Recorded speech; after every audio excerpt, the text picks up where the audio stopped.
Okay, what we do, these are made wrong these days. What a shocker. You go up here and you measure this. What number you got? Upside down. Oh shit. We'll flip the camera over. Does that work? What is that? Oh, 1 and a 2 1s and a 7, something? Yeah, that's 2 1s and a 7. Okay. What number you got now? 1 point. Let me flip that over for you. Oh, yeah. See, it's 8-3 instead of 7-4. What's that mean? It's not right. How much is the difference? I don't know. You don't know what the difference is between 7-4 and 8-3? Not really. 9th out. Oh, Do you go to school? not really. Yeah, I can tell. So what I do is I take 1.5 shim stock. And you know how it's 1.5? Because it says what it is. That's good. And I put 2 layers of shim stock under here. So what you got to do is you want to overlap it because it won't take an overlap. See, now you lost the last ones I made for you. You're such a nice guy. You mark it. That looks like it's almost in the center. Look at that. That means we can use 1 piece for 2. So I'm just going to eyeball it right in the center. Let's see if these cut. Are these good scissors? Ooh, those are good scissors.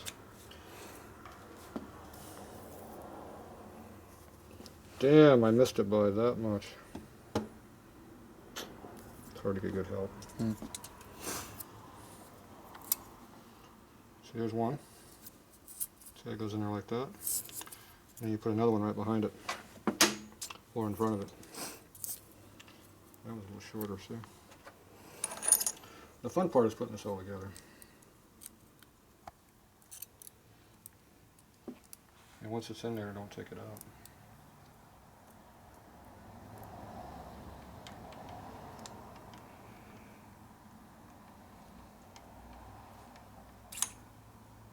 There's a burr in there someplace.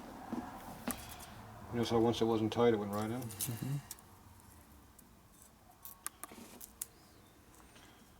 Now this will catch you too. There. See, now it doesn't wobble so much. How much clearance we got now? Not much. Well, it's 9 minus 1515. Oh, what is that? Less than that. Yeah. Yeah.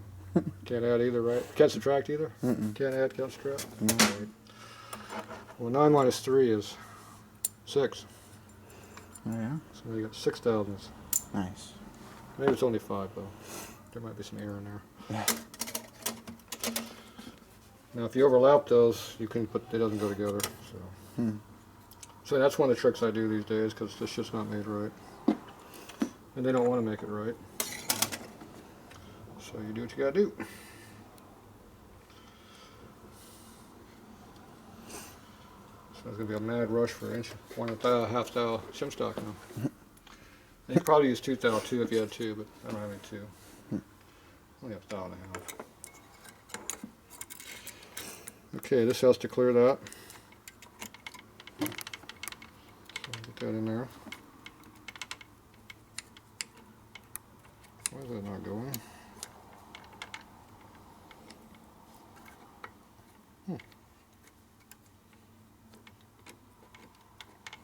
That's weird. It doesn't want to go on. It must be hitting on something. I think that spring is hitting on us.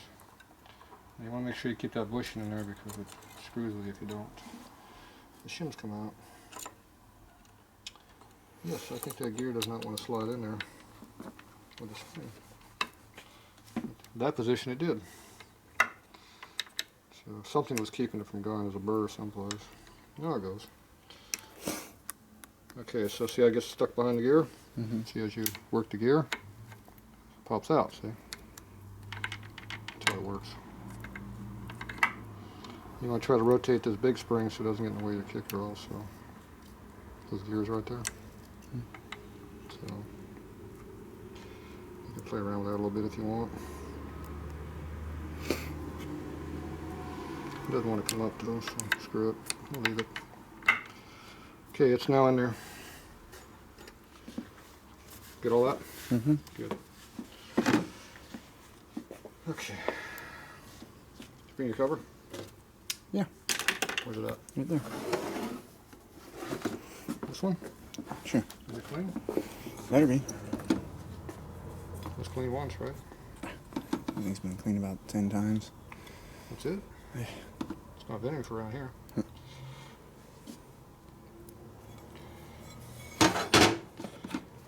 Okay, we're going to do a trial fit, make sure this all lines up, even though we've done it before, and we've run it.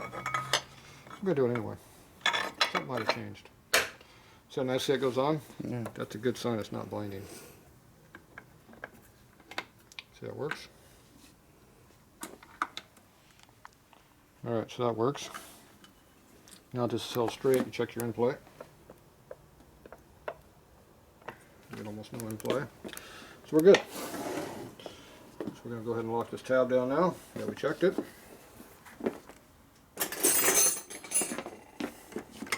Now if you get too much in play, this gear will come out and rub against this gear and make a ratcheting noise. And it makes the kicker go like this. Sometimes it goes all the way down too. Not a good sign.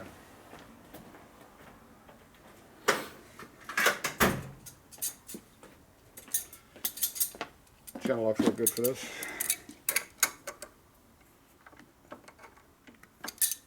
Okay, locked. That part's done. Okay, now this goes over here. Like that.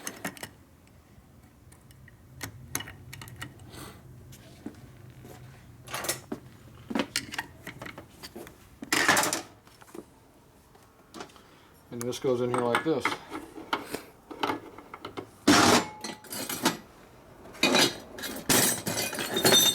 Maybe this one goes like that. And yours goes on tight. Now usually what I do is I go ahead and put this all together, tighten this all up, and then we just run a straight across here and make sure the teeth line up.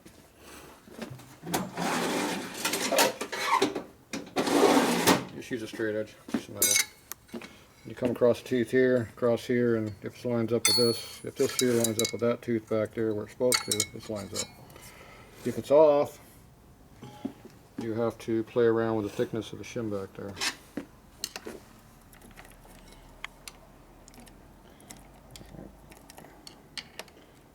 Oh.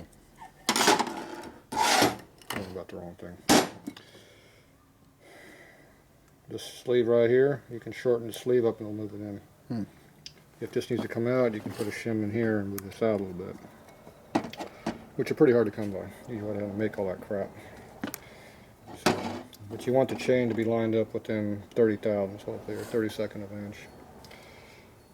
The more it's offset, the more it works the chain. Now the chain does have clearances in the teeth.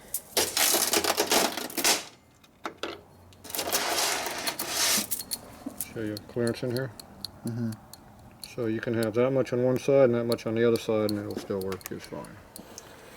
But if it's more than that, then you're trying to bend this chain every time it goes around, and the chain don't like being bent like that. So it will wear out and break. Now we already put this together last time. How many miles ago was that? What do you say, months or miles? That too. About 100 miles and 6 months ago. Shit. A year ago. A year ago? Yeah, maybe it's been a year. I didn't need to do that. Let's see. Oh yeah, I do. Yeah, there's a seal back there. I'm lubricating the seal right there. I'm also putting a little bit on the spline so it slides in easier. But I'm on the wrong sprocket again. Why do I keep putting the wrong sprocket on there? Must be you. If it fits, it ships. I think that's something else.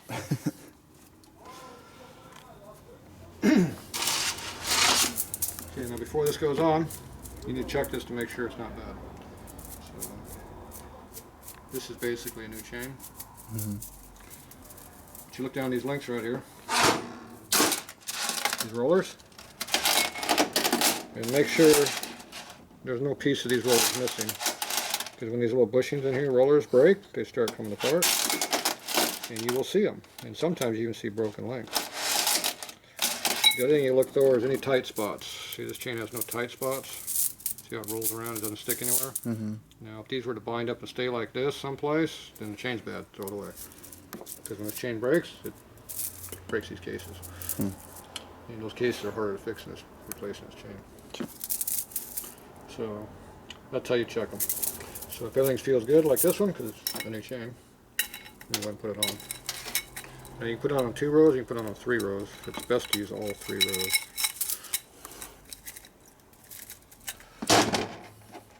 This one goes up in here. See, it's ready to go. But before you put that in there, you need to get the chain shoe in.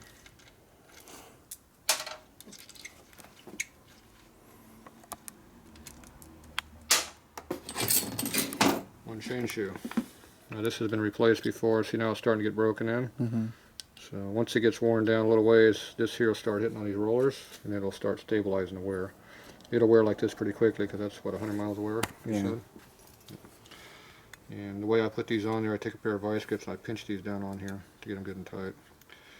Being a CH model, these bend real easy, so you want to make sure that this is 90 degrees. You also see the CH has a reinforcement piece under here. The XLHs do not have that because they have a lug out here for outside support. So if you mix them up, make sure you weld some kind of reinforcement in here or they just bend right down.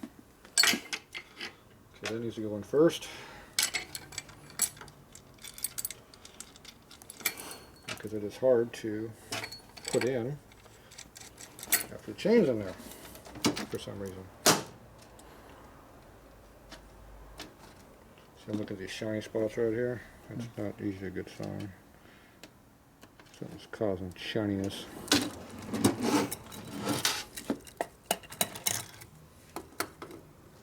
See how it hangs up on the shoe? Okay, get spline lined up. That one just slides in.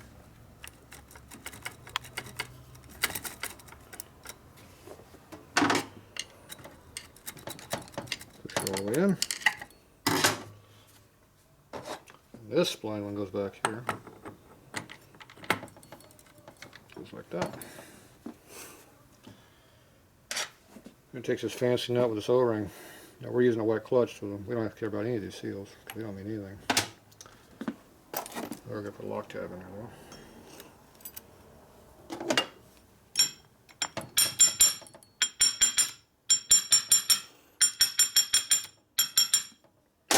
Don't bang on that too much, you burr up the area there.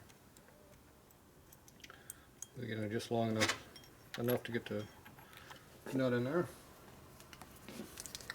Put a little bit of Loctite on this just for the hell of it.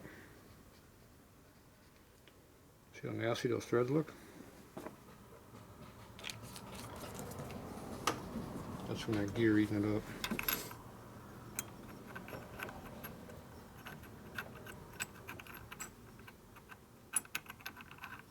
There it goes.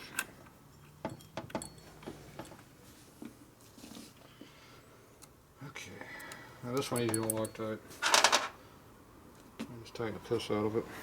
Put a little something on the threads though, makes it tighten up better. This threads are really bad feeling too.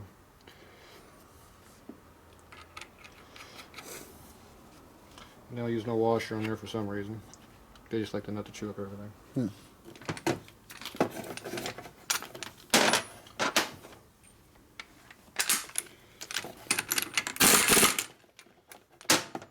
A little bit.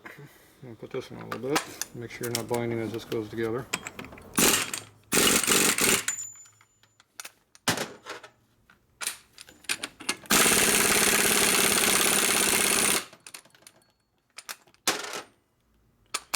think this one already went all the way on, but just check it. You hold it with your hand tightly. If you let go, it jam. It gets you good. It's tight.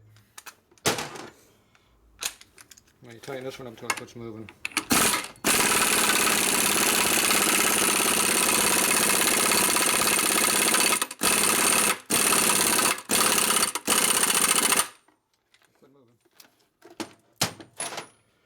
Once it quits moving, it'll keep wrapping on it. You'll break something inside. You gotta make sure it turns. If it doesn't turn right now, there's a problem.